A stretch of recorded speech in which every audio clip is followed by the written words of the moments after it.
White house में भूचाल आ गया है क्योंकि ट्रंप प्रशासन नेतन्याहू पर बुरी तरह से भड़का हुआ है। अमेरिकी अधिकारियों ने उन्हें मैडमैन कहा है और ये भी कहा है कि वो बच्चा जो सुधरता नहीं है। गाजा में चर्च पर हमला, सीरिया में राष्ट्रपति भवन के पास बमबारी और ड्रूज के नाम पर शुरू हुई तबाही, इन सब बातों को लेकर अमेरिका अब इजराइल के खिलाफ खड़ा नजर आ रहा है। या फिर ये सब अमेरिका का कोई सोचा समझा गेम प्लान है जिसमें इजराइल कुछ बड़ा करने वाला है। सीरिया से लेकर गाजा तक बारूद बरसाने वाले इजराइल के पीएम बेनियामिन नेतन्याहू एक बार फिर व्हाइट हाउस के निशाने पर आ गए हैं। इस बार ट्रंप ने तो नेतन्याहू को सीधे टारगेट नहीं किया है, लेकिन व्हाइट हाउस में मौजूद अधिकारियों ने इजराइल पर वार्निंग बम गिरा दिया है। नेतन्याहू एक मैडमैन की तरह बर्ताव कर रहे हैं, वो हर चीज पर बम गिरा देते हैं। ये सब ट्रंप की शांति नीति को नुकसान पहुंचा रहा है। व्हाइट हाउस के भीतर से ये बयान तब सामने आया जब इजरायली सेना ने सीरिया के स्वेदा में बमबारी की। अमेरिका ने इस इलाके में युद्ध विराम लागू करवाया था, लेकिन नेतन्याहू ने अगले ही दिन सीरियन मिलिट्री मुख्यालय और राष्ट्रपति भवन के पास हमला कर दिया। ट्रंप प्रशासन को ये बात नागवार गुजरी। एक तरफ ट्रंप पीस बिल्डिंग इनिशिएटिव चला रहे हैं, दूसरी तरफ उनके करीबी माने जाने वाले नेतन्याहू एक के बाद एक हमले कर रहे हैं। ट्रंप चुप हैं, लेकिन उनके अधिकारियों ने नेतन्याहू के खिलाफ मोर्चा खोल दिया है। वो उन्हें बेकाबू बता रहे हैं और नेतन्याहू की तुलना उस बच्चे से कर रहे हैं जो डांट के बाद भी सुधरना नहीं चाहता। नेतन्याहू को लेकर व्हाइट हाउस से जो बयान सामने आ रहे हैं, उसके पीछे एक बड़ी जमीन तैयार हुई है। बीते एक हफ्ते में इजराइल की तरफ से सीरिया पर हमला किया गया। गाजा की इकलौती कैथोलिक चर्च पर इजरायली टैंक का शेल गिरा, जिसमें 3 बेगुनाह आम नागरिकों की मौत हुई। ट्रंप ने इस घटना के तुरंत बाद नेतन्याहू को फोन किया था और उन पर अपना गुस्सा जाहिर किया था, जिसके बाद नेतन्याहू की तरफ से भी इस घटना को लेकर अपना दुख जाहिर किया गया था। व्हाइट हाउस की प्रेस सचिव कैरोलिन लीविट ने जानकारी देते हुए कहा था कि ट्रंप और नेतन्याहू के बीच जो भी बात हुई वो बेहद नेगेटिव थी। यानी नेतन्याहू के खिलाफ गुस्से की कई वजहें हैं। ये वजहें जैसे जैसे बड़ी होती हैं, नेतन्याहू के खिलाफ व्हाइट हाउस से गुस्से की लहर उठने लगी। वहीं दूसरी तरफ इजराइल का दावा है कि उसने सीरिया में ड्रूज समुदाय की रक्षा के लिए सैन्य कार्रवाई की, लेकिन व्हाइट हाउस के सूत्र कहते हैं ये घरेलू राजनीति थी। नेतन्याहू की सरकार पर इजरायली ड्रूज समुदाय का भारी दबाव था, जो इजरायली सेना में सेवा करते हैं। स्वेदा में सीरियन सेना और बेदुइन मिलिशिया द्वारा ड्रूज समुदाय पर हमले की खबरें आई। महिलाओं की हत्या, घरों में लूट और धार्मिक गुरुओं की बेइज्जती की गई। पिछले एक हफ्ते में सीरिया में अब तक 1000 से ज्यादा लोग मारे जा चुके हैं।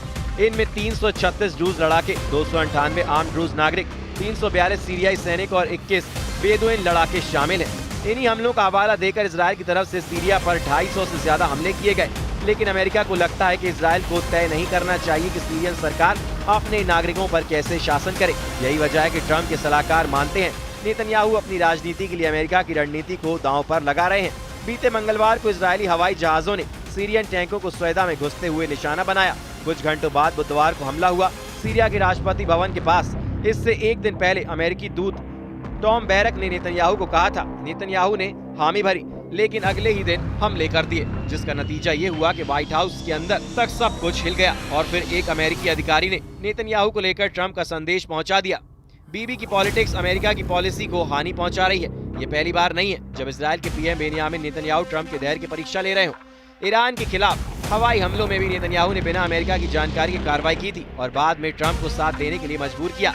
गाजा में महीनों से हो रही कार्रवाई के बावजूद ट्रंप ने सार्वजनिक विरोध नहीं किया, लेकिन अब लगता है कि ट्रंप के सलाहकार उनकी आंखें खोल रहे हैं। सीरिया में बम गिराना उस देश में अमेरिकी निवेश और शांति की संभावनाओं को मटियामेट कर रहा है। व्हाइट हाउस का मानना है अगर इजराइल ऐसी ही चलता रहा तो वो भी हारेगा और ड्रूज भी। सऊदी अरब और तुर्की दोनों ने व्हाइट हाउस को औपचारिक विरोध पत्र भेजा है। तुर्की के राष्ट्रपति रेसिप तायिप एर्दोआन का दावा है कि इजराइल ने पिछले दिनों में ड्रूज को बहाना बनाकर पड़ोसी सीरिया तक अपनी लूटपाट फैला दी है। मैं एक बार फिर स्पष्ट और निर्विवाद रूप से कहना चाहता हूँ, इजराइल का कानून उसे इस बात की मान्यता नहीं देता। ये एक अनियंत्रित, सिद्धांतहीन, बिगड़ा हुआ, लाड़ प्यार से पला बड़ा और लापरवाह आतंकवादी देश है। इस समय इजराइल की आक्रामकता हमारे क्षेत्र की सबसे बड़ी समस्या है। खुद स्टेट डिपार्टमेंट की नाराजगी खुलकर सामने आ चुकी है। व्हाइट हाउस के अंदरूनी हलकों में अब नेतन्याहू को लेकर हंसी ठिठोली नहीं बल्कि चेतावनी वाला माहौल है। नेतन्याहू को समझना होगा कि हर चीज पर बम गिराना अब स्वीकार्य नहीं है। अब सवाल सिर्फ नेतन्याहू की छवि का नहीं, अमेरिका इजरायली रिश्तों का भी है। इजरायली अधिकारियों को हैरानी है कि अमेरिका इतनी सख्त प्रतिक्रिया क्यों दे रहा है। उनका कहना है कि ट्रंप की तरफ से पहले ही कहा गया है कि सीरिया में कुछ इलाकों पर इजराइल को पकड़ बनाए रखनी चाहिए, लेकिन वक्त बदल चुका है। ट्रंप के करीबियों में से एक स्टीव विटकॉफ और टॉम बैरक अब खुलकर नेतन्याहू के खिलाफ हैं। यहाँ तक कि अमेरिकी इवेंजलिकल नेता माइक हकाबी, जो नेतन्याहू के भ्रष्टाचार ट्रायल में साथ खड़े थे, अब गाजा में चर्च हमले और वेस्ट बैंक में ईसाई समुदाय पर अत्याचार को आतंकवाद कह रहे हैं। ये बदलाव संकेत है कि ट्रंप की टीम अब बीबी से थक चुकी है।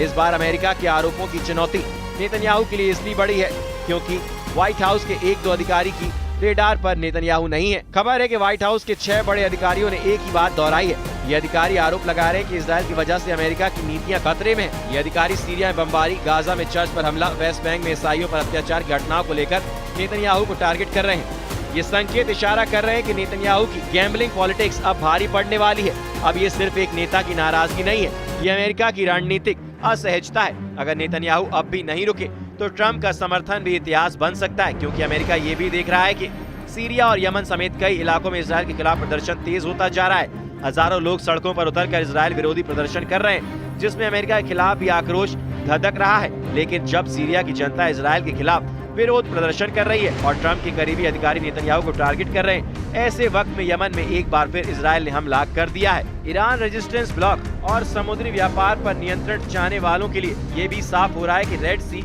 और उसके आसपास का क्षेत्र अब सिर्फ समुद्री व्यापार का रास्ता नहीं बल्कि नई वैश्विक जंग का मोर्चा बनता जा रहा है। और यही वजह है कि इजराइल की किसी भी कार्रवाई के खिलाफ यमन में लगातार लोग सड़कों पर प्रदर्शन कर रहे हैं। होदेदा बंदरगाह पर हमला ईरान को भी एक साफ चेतावनी है, क्योंकि हूती विद्रोहियों को ईरान का समर्थन हासिल है और माना जाता है कि ईरान इसी बंदरगाह के जरिए से हथियारों और ड्रोनों की आपूर्ति करता है। ऐसे में ये हमला ईरान के क्षेत्रीय नेटवर्क को तोड़ने की एक सोची समझी रणनीति हो सकती है। लेकिन सवाल तो ये है कि आखिर एक साथ कई मोर्चों पर लड़ने वाला इजराइल क्या वाकई अपने वजूद की जंग लड़ रहा है, या फिर इजराइल के राजनीतिक हित इन हमलों का हिस्सा है। जो भी हो, इस बार व्हाइट हाउस से बाहर आने वाले रिएक्शन इजराइल के पीएम बेंयामिन नेतन्याहू के लिए शुभ संकेत नहीं कहे जा सकते, क्योंकि पहले ट्रंप की तरफ से इजरायली हमलों को लेकर नाराजगी जाहिर की गई और अब ट्रंप के करीबी नेतन्याहू को आंखें दिखा रहे हैं और मैडमैन जैसे शब्दों का इस्तेमाल कर रहे हैं। यही नहीं, नेतन्याहू की तुलना ढीठ बच्चों से की जा रही है। तो क्या सच यही है कि जुलानी की वजह से ट्रंप और नेतन्याहू की दोस्ती में दरार आ गई है,